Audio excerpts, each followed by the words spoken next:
네, 안녕하세요. 저는 서울대학교 이병헌 교수님 연구실의 이유찬이라고 합니다.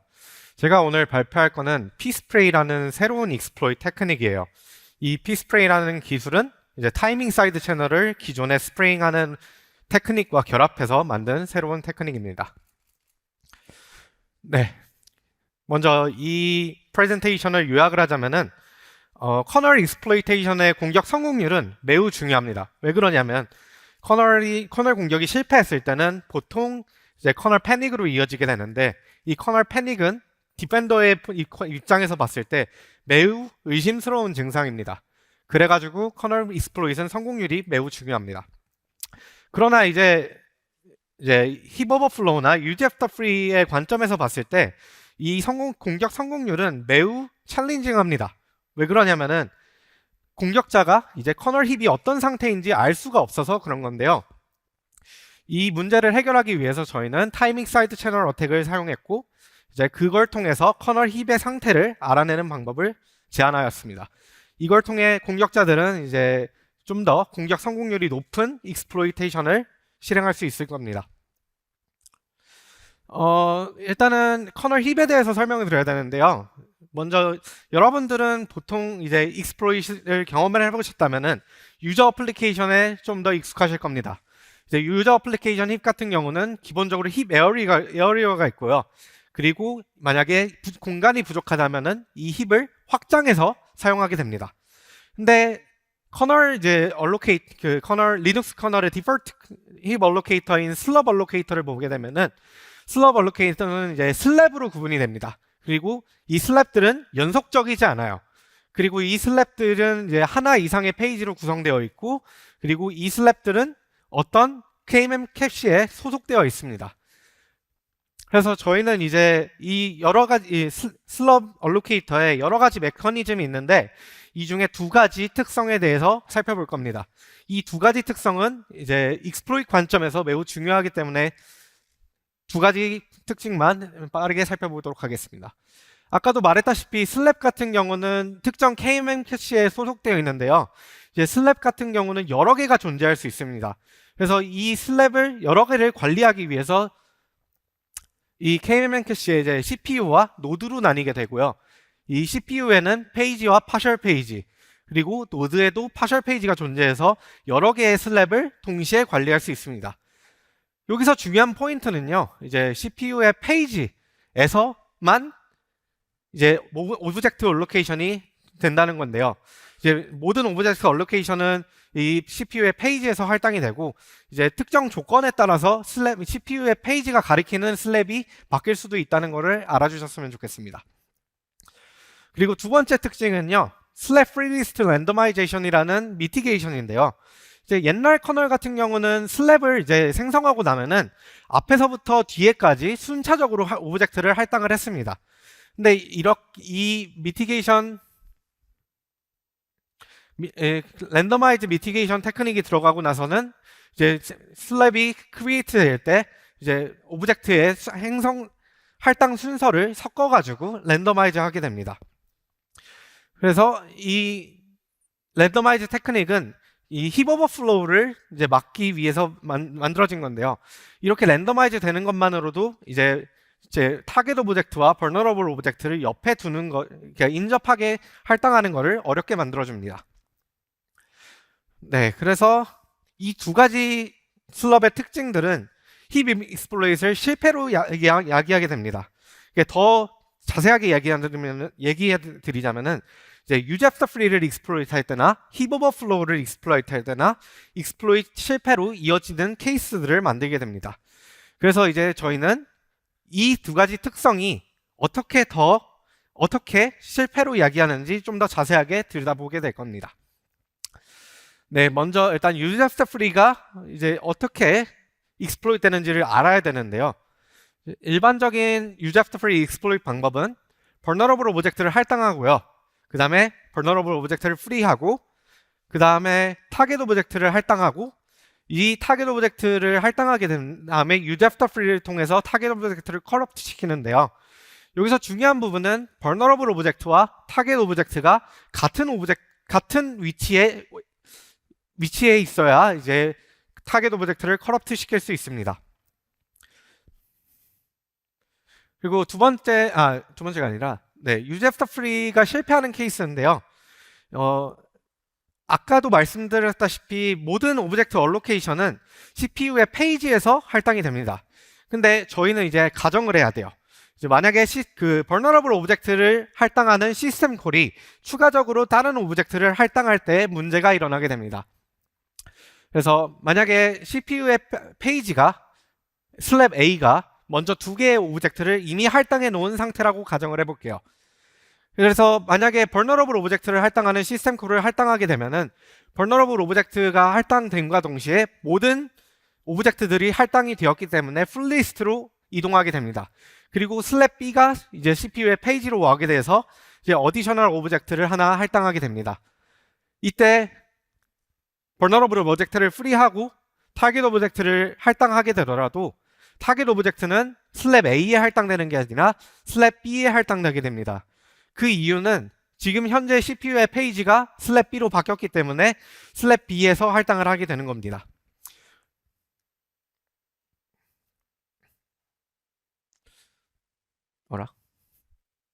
네.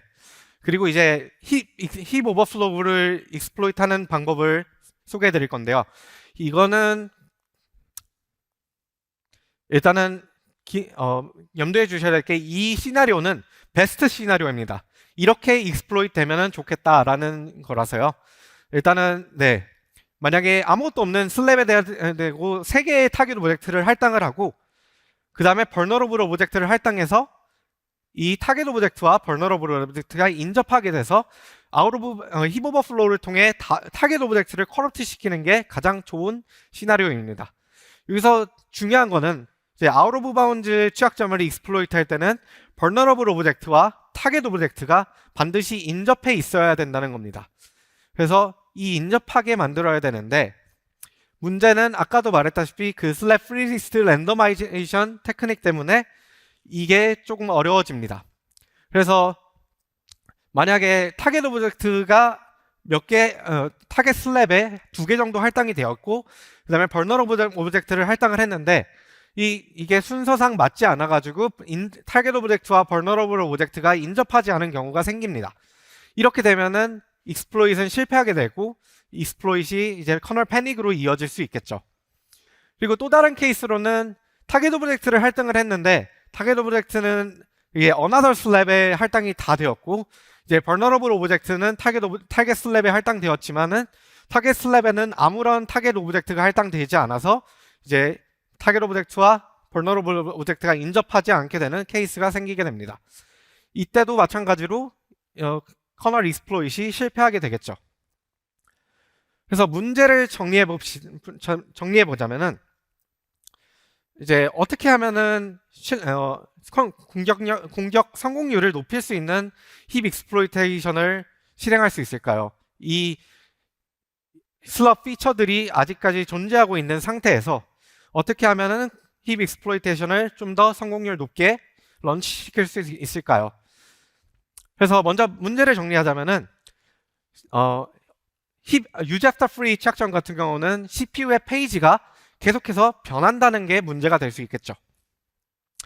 만약 이 문제는 얼마나 이 현재 슬랩이 얼마나 많은 오브젝트를 이미 할당을 해놨는지 알 수 있다면은 이 문제를 해결할 수 있습니다.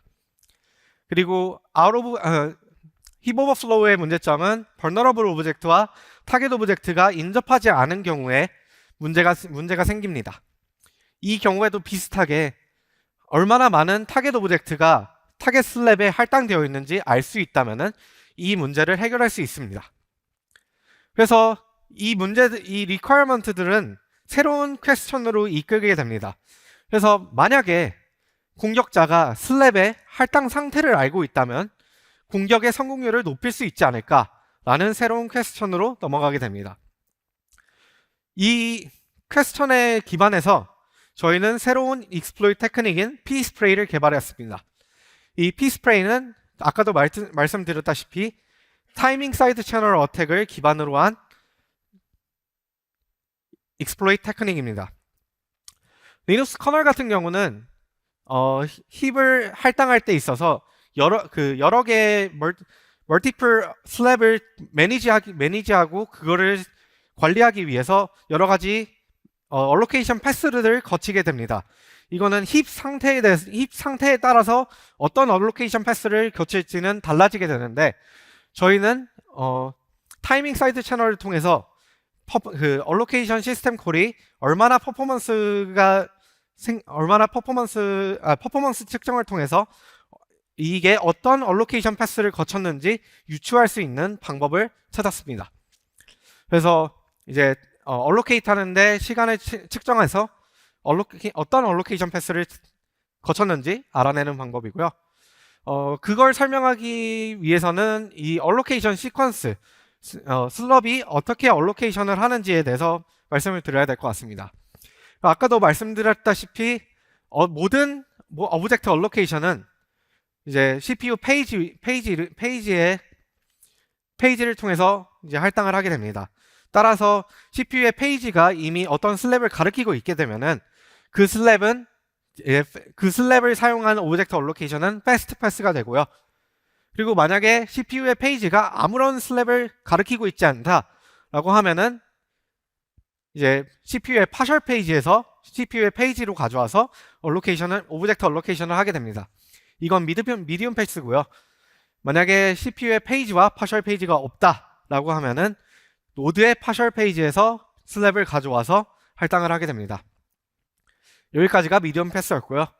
만약에 CPU의 페이지와 파셜 페이지도 없고 노드의 파셜 페이지도 아무것도 없다라고 하면은 슬럽은 버디 얼로케이터라는 페이지 매니지먼트를 하는 얼로케이터를 통해서 새로운 슬랩을 할당을 받아서 이 페이지를 CPU의 페이지에다가 이제 옮기고 오브젝트 얼로케이트를 하게 됩니다.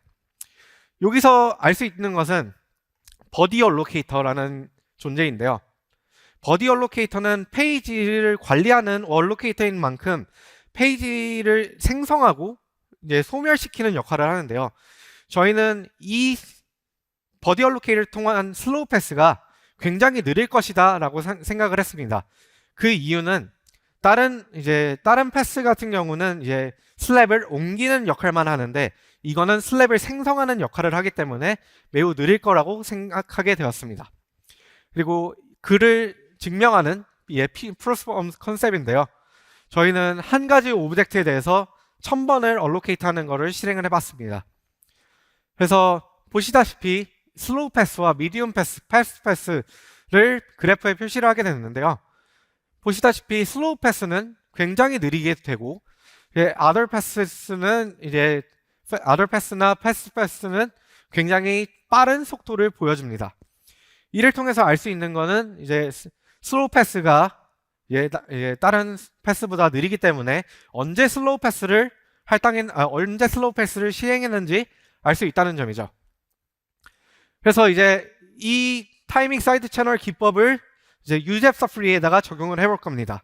아까도 말씀드렸다시피 UZEP-Free의 문제점은 CPU의 페이지가 변해가지고 이제 vulnerable 오브젝트의 위치에다가 타겟 오브젝트를 할당하지 못한다는 점이었는데요.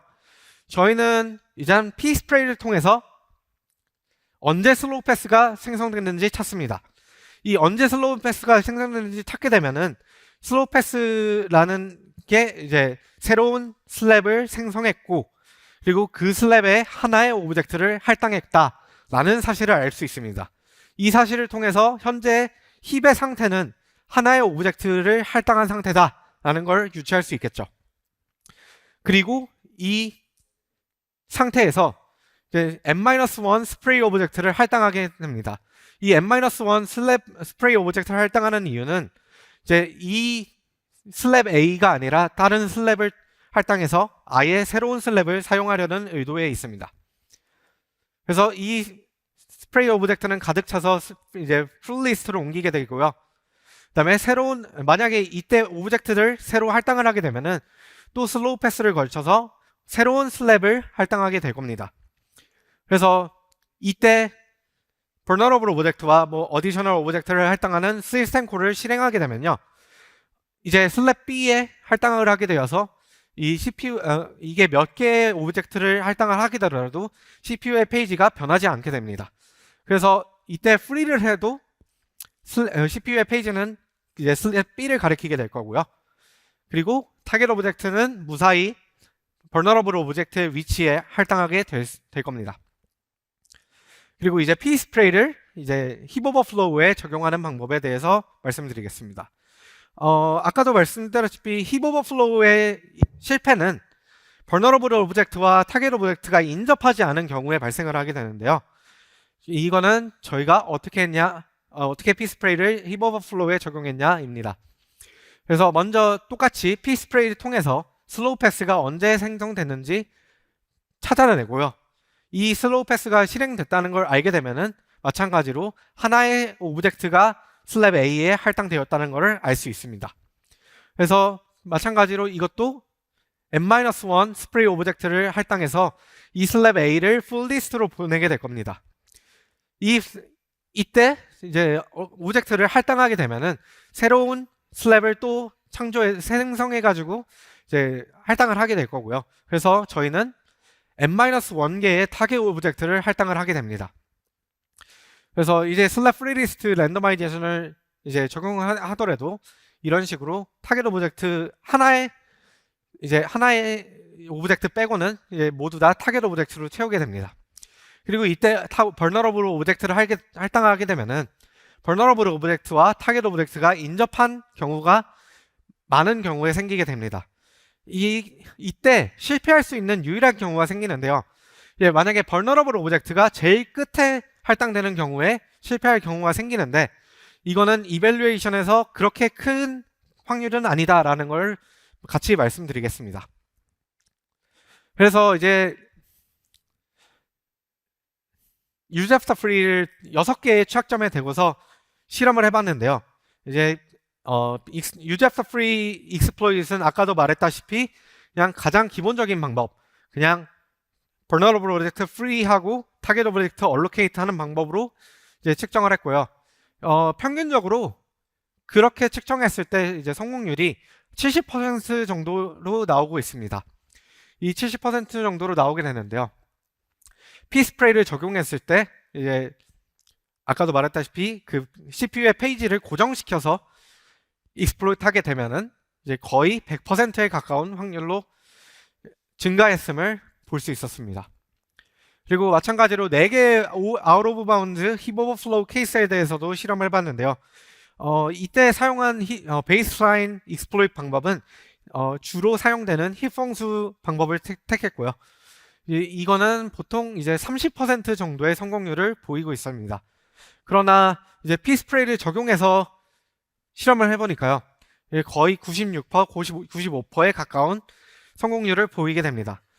여기서 알아야 될 것은 아무리 저희가 pspray를 적용한다 해도 힙 오버플로우의 경우에는 100%에 도달하지 못합니다. 그것은 아까 말했다시피 만약에 vulnerable 오브젝트가 제일 끝에 할당되는 경우, 그 경우가 exploit에 실패할 수 있는 경우가 만들어져서 그 경우에 실패하게 됩니다. 그리고 저희는 이제 pspray에 대해서 이제 미티게이션 또한 제안을 하였는데요. 이제 슬랩이 생성될 때 이제 랜덤하게 한 오브젝트를 선택을 합니다. 그래서 만약에 이 오브젝트가 할당을 하게 이 스팟에 이제 오브젝트를 할당할 때 만약에 CPU에 파셜이 비어 있다면은 이제 CPU new slow pass를 할당시켜서 CPU의 파셜에다가 슬랩 D를 넣는 방법을 고안했습니다. 이렇게 하면은 이제 슬로우 패스가 발생을 하더라도 언제 새로운 슬랩을 사용하는지 알 수가 없기 때문에 익스플로잇에 활용할 수 없게 됩니다. 그래서 이제 결론을 내자면은 저희는 이제 기존의 익스플로잇 테크닉들과 타이밍 사이드 채널이라는 사이드 채널 어택을 결합해서 새로운 익스플로잇 방법을 고안했습니다. 그리고 10개의 취약점에 대해서 증명을 했고요. 그리고 이 중에서 이제 하나의 케이스는 이제 13%의 취약점 성공률인데 이걸 98%의 성공률까지 끌어올리는데 성공하였습니다. 그리고 또한 저희는 이제 미티게이션 또한 제공을 했고요. 그리고 마지막으로 이제 저희가 생각했을 때 이러한 종류의 로지컬 취약점들이 아직까지 커널이나 다른 곳에 많이 존재한다고 생각합니다. 왜 그러냐면은 커널 디벨로퍼나 이제 디벨로퍼들은 사이드 채널 공격에 대해서 그렇게까지 고려하고 있는 상황이 아니기 때문에 아직까지 이런 사이드 채널 어택이 커널이나 다른 곳에 존재할 경우가 많기 때문에 이 피스프레이가 다른 곳에도 적용될 수 있다고 생각합니다. 여기까지가 제 발표였고요. 이제 질문해 주시면 감사히 네, 받도록 하겠습니다. 일단 박수로 발표해 주신 유차님께 감사의 표시 드리겠습니다. 네, 혹시 질문 있으실까요? 네, 왼쪽에 마이크 부탁드립니다.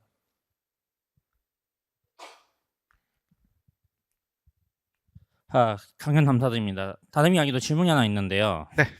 그 슬로우들 말도 그냥 미디엄이나 아니면 패스트 패스 사용했을 때 예.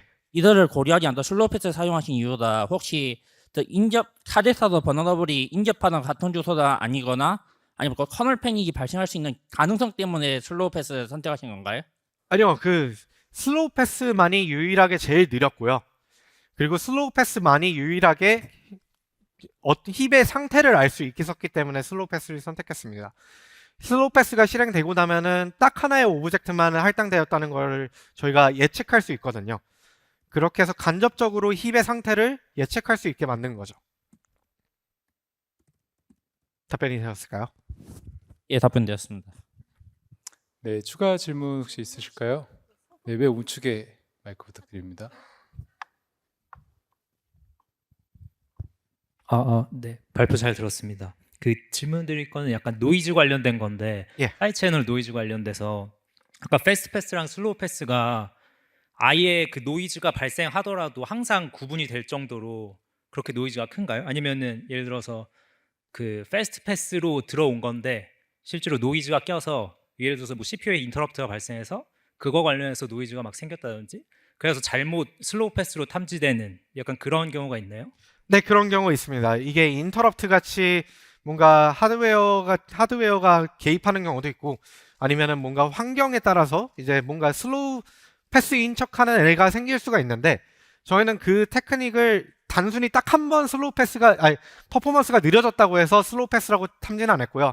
실제 공격에서는 정확히 힙에 할당할 수 있는 오브젝트 개수를 통해 그걸 기반으로 3번 정도 슬로우 패스가 연속해서 발생했다라고 했을 때만 이게 정말 슬로우 패스구나라고 이제 탐지를 했습니다. 말씀해주신 대로 패스트 패스가 이제 슬로우 패스인 척하는 경우가 실제로 발생을 하거든요. 그래서 슬로우 패스가 정확한 몇 번의 주기로 3번 발생했으면 이건 정말 슬로우 패스다라고 생각을 하게 해서 공격을 했습니다. 네, 감사합니다. 네, 시간상 1개 정도 더 받을 수 있을 것 같은데요. 혹시 추가 질문 있으실까요?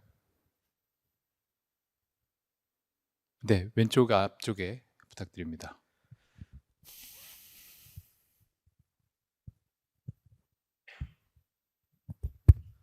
네. 발표 재밌게 잘 들었습니다. 혹시 그 10개의 취약점에 대해서 증명을 하셨을 때 뭐 공개되어 있는 원데이 익스플로잇을 사용하신 건지 아니면 직접 취약점을 트리거해서 증명을 하신 건지 궁금합니다. 몇몇 개는 제가 직접 익스플로이트 했고요. 그리고 몇몇 개는 기본 익스플로이트를 따와서 저는 완전히 익스플로이트를 한 건 아니고요. 만약에 힙 오버플로우다라면은 타겟 오브젝트를 건드렸냐 아니냐 정도만 확인을 하는 정도로 테스팅을 했습니다. 그래서 실제로 익스플로이트를 한 건 아닙니다. 네. 감사합니다. 네, 이제 시간이 좀 돼서요. 저희가 이번 세션을 마무리하도록 하겠습니다. 박수 한번 부탁드리겠습니다.